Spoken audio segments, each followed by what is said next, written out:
Vítaj v novom videu. Dneska bude receptové video a ukážem ti jeden z mojich obľúbených receptov. Šafranová ryža s orieškami, s brusnicami a s metou. Takže budeš potrebovať. Takže toto tu je zmes kešu, mandlí, hrozienok a brusnic.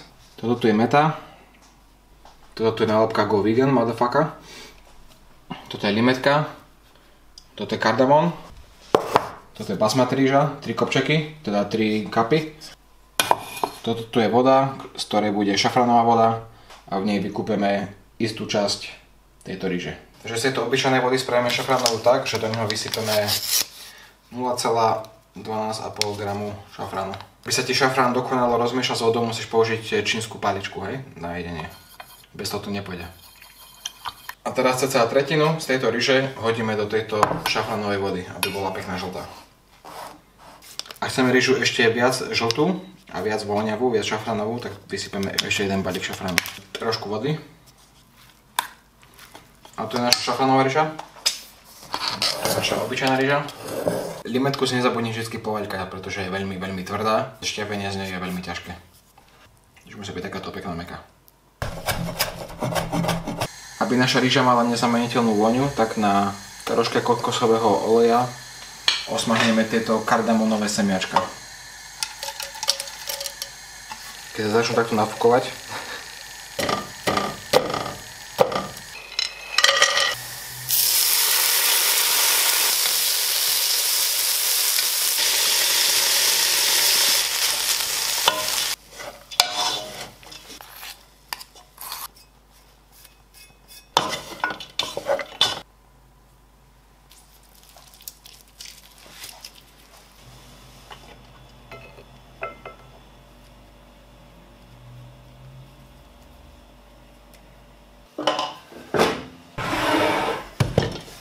voilà.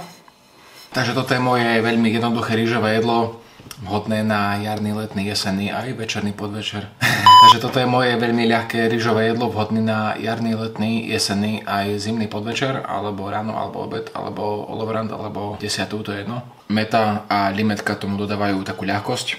Oriešky crunch a hrozienka a brusnice takú nakyslastú sladkosť, čo je úplne super kombinácia.